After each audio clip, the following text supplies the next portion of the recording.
players that are up and coming getting a game if these loan players are playing and then going back to the parent club at the end of the period.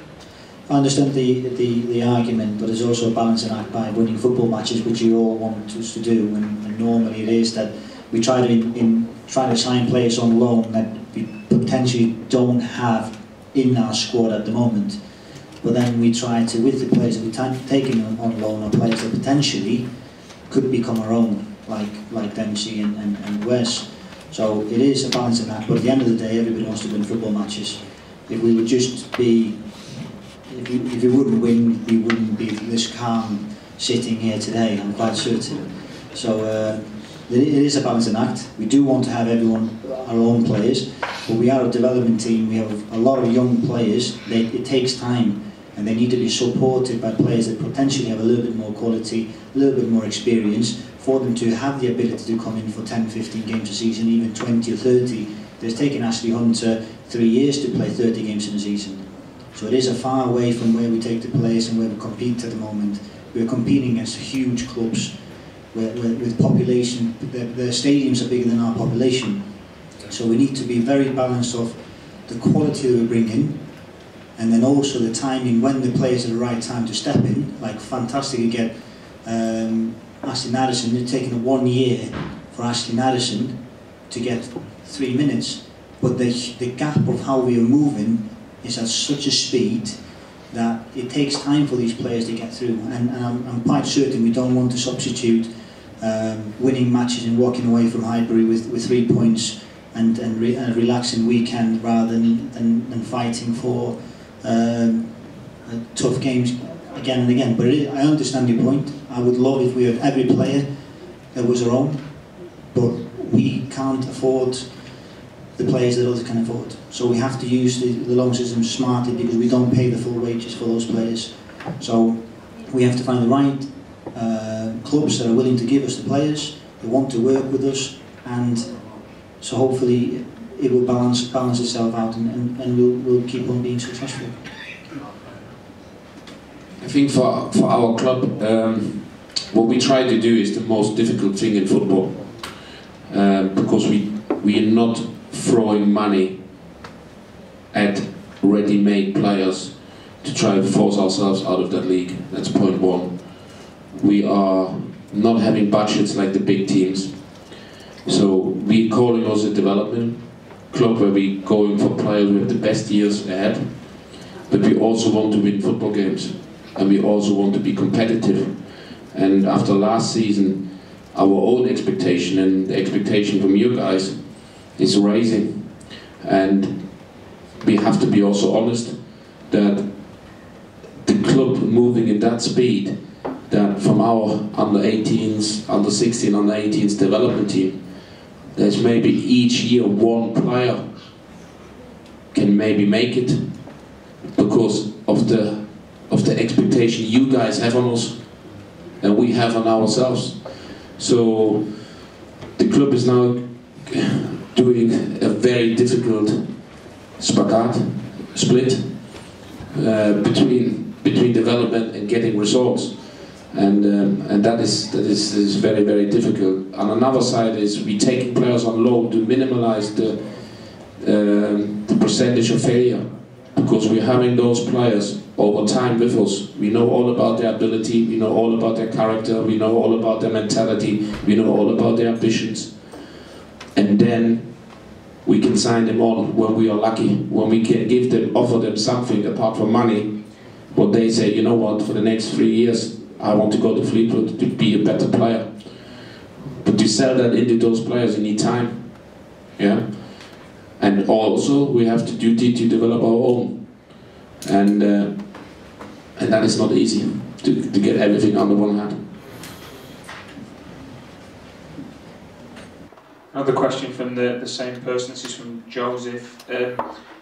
Uwe, if you had to put a bet on one of your current playing squad playing in the Premier League one day, which player would you put your money on? I'm not a betting man. I'm not allowed anyway. Thank you for reminding me.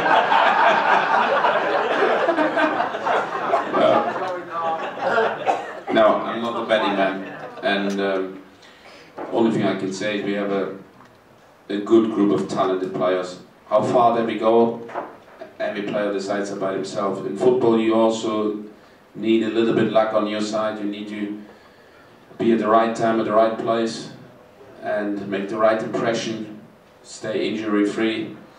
There's a lot of factors coming now, but I'm working with exciting talents, and I really look forward for the season. A question for I dare say, the far end of the table from Mike. The club invested a lot of money in the academy over the last 18 months to 2 years. What would you consider success in the future from the academy? How would you define the success?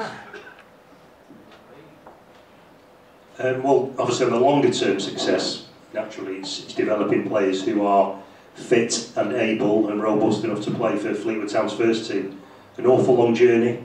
And that journey is made ever more difficult by the speed and pace and quality of development on the first team side of it. So we're ever going to be, certainly in the recent time, is trying to build back that quality within the infrastructure. As for the academy, in the short term, success is a daily progress. It's not about big steps. It's about small steps. It's about getting our standards, our processes right, our coaching programme, developing the coaches, the recruitment. It's all aspects of it. We want to create footballers from Fleetwood and the local area, obviously coupled with those from a wider network, but generally I think it is improving everything day by day. It's a significant investment. It isn't just done for vanity, and it has to ultimately show success, and that success will be born in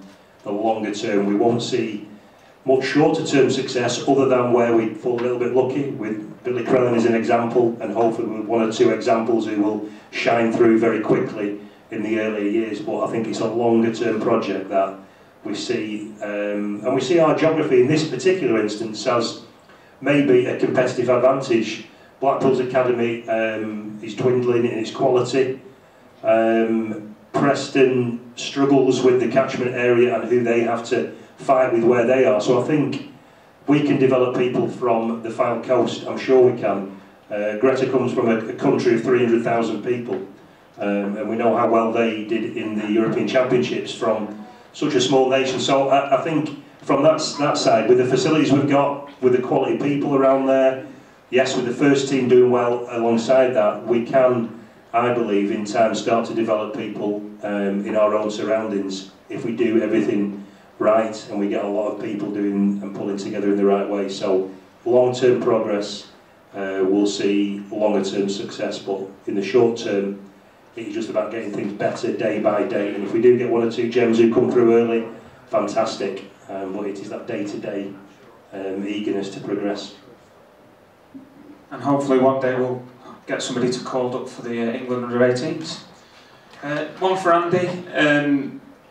If you go to, from me actually, just to add to it on the debate of the academy, if you go to Pilfoot on a Monday, Wednesday or Friday evening, you drive in and every pitch is full of young players in Fleetwood Town training kit, all signed to the club. It must be a really proud thing to drive in and see the academy and how much there is below the first team now at Fleetwood Town, and hopefully leading to a bright future.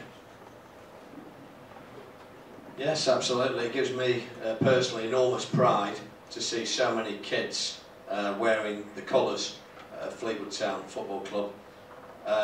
Obviously it is an impossibility for all these players to make it through to the professional ranks of the first team, but what we do endeavour to achieve is to enhance these young boys' lives, to increase their quality of life, to develop them as people as well as players. I think that's very important. I think we've always got to manage their expectations, and the game can be cruel when they realise that perhaps they're not going to make it onto Highbury on a Saturday afternoon. But as long as these boys are enjoying it, it's something that they'll remember forever. It gives them an association with the club, I think the parents get an association with the club. And one of the main reasons that we created Poolfoot was after visiting various training complexes throughout Europe. It was the kind of project that we could have no regret and no remorse when we built it. Once it was done, it was going to be done forever. And what was obvious when we travelled the continent was that, unlike the majority of UK-based training complexes, in Europe what they tend to do, they are community facilities, and they are a restaurant, they are an entire, not just the headquarters of the football club, they are the sporting hub of the local community, and that's what Poolfoot is, that's what we wanted to make in Thornton. I feel that that's what we've achieved, and it does give me enormous pride, so that's great, and it's one of the biggest achievements, not just the promotions. What we've got there will be there forever and a day, and it will enhance local people's lives, so I think that's great.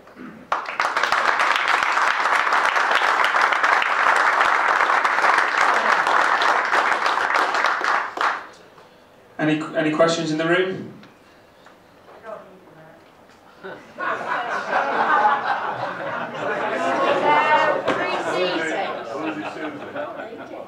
Pre-season, is there any chance that you can arrange it earlier than what you have done in the past? The pre-season tour, I think. The question for anybody that didn't hear was, could you arrange the pre-season tour a little bit earlier than in the past? We can always arrange pre-season earlier than we have often done, but arranging the games is virtually impossible until very close to it. You know, even given our connections and certainly Uwe's connections this time, to actually pinpoint and get everything all nailed down is impossible with games, and every club is up to the same issues every single year, and you'll find even the biggest clubs have the same problems. I think even Uwe's been out with Leeds and had games cancelled, that didn't even occur, so it's a difficult thing to sort out. Yet we can put a week and where we'll be going, and we can do that far sooner, so you know the week we're going, and there's guaranteed to be a couple of games. As for where they're going to be and who they're going to be against, you're normally up against it until at least sort of a month before, maybe 2 months if that's the best, but we'll endeavour to do that again next year. I don't know how many people actually went out to Austria in the room, but the people that went, I think, to an individual, had a fantastic time, and I think the point Susie makes is a good one, that though Steve's absolutely correct, it's very difficult to nail down the exact dates of who we're playing when. What we can do as a football club is we can say there will be a tour, and we can try and encourage as many people as possible to go out there and to join us, whether it be in Austria, who knows, Germany, China, where it nearly was. Spain. We're not going to Benidorm, no.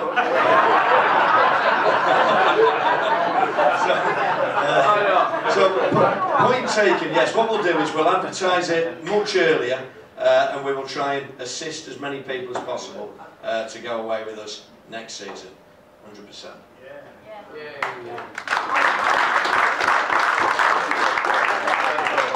Any final questions? Yes. Sue?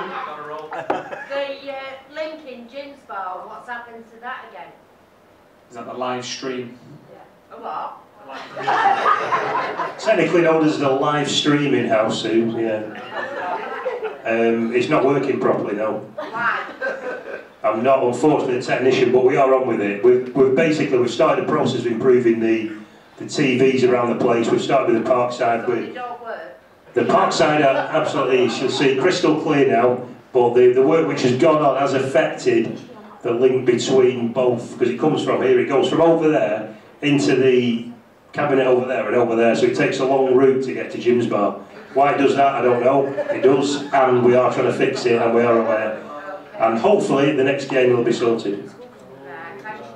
So you can always come and watch the match on the terrace.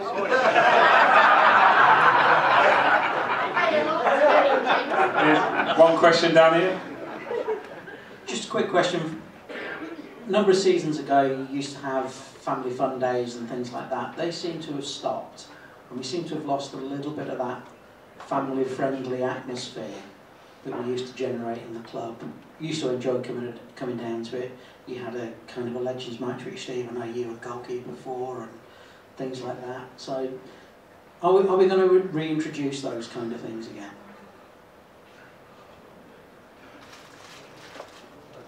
It was obviously a couple of them have been great successes, and I think they just fell perfectly. Calendars, pitch getting ripped up, etc., etc.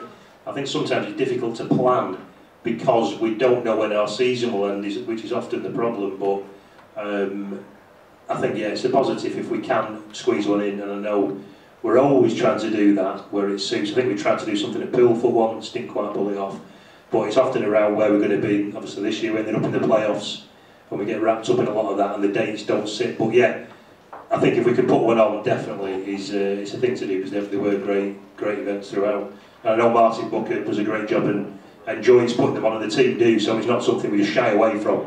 It's a great occasion, so yeah, point taken, we should try and establish a date for that where we can.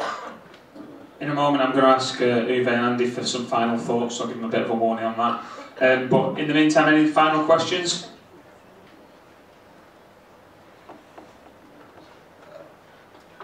This is one for Uwe. Who's your favourite player and why?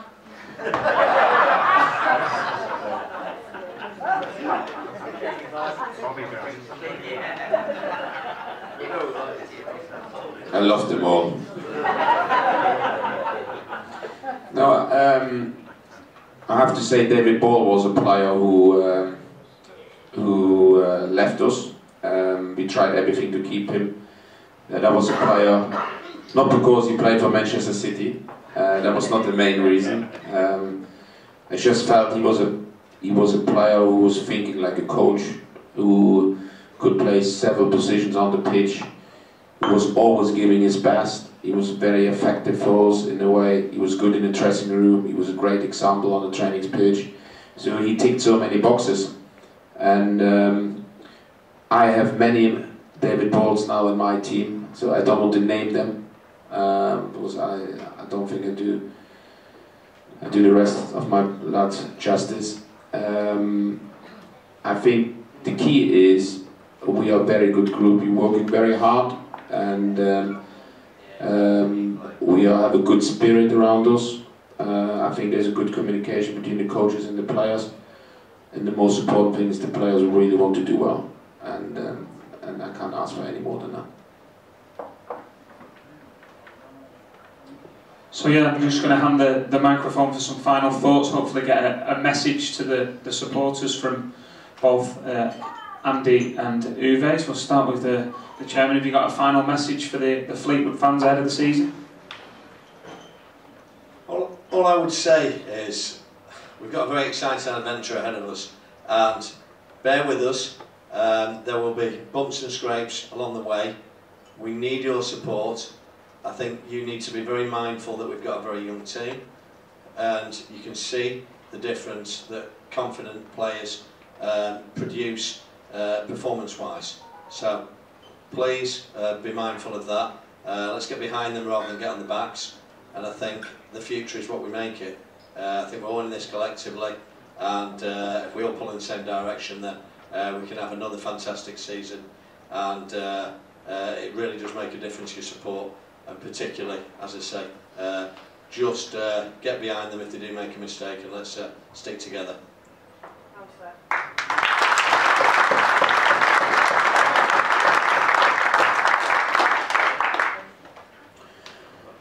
Yeah, I think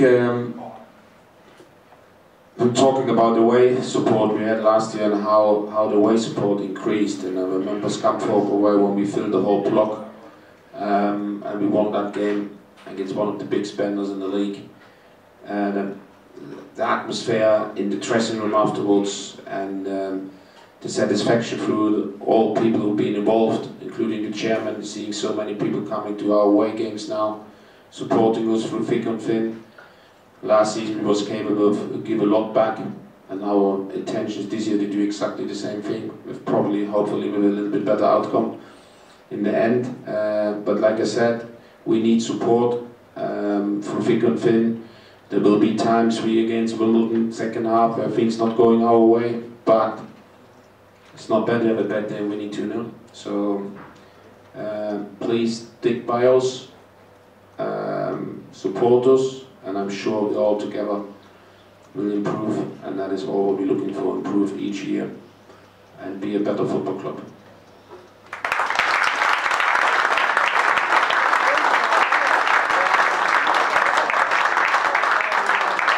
That just about wraps it up. Thank you very much for coming this evening. We'll, if there's a demand for this, we'll try and do this one more time before the end of the season. Just like to end with a round of applause for our top panel: Gretar, Steinsson, Rosler, Andy Pilley and Curwood. Thanks for coming.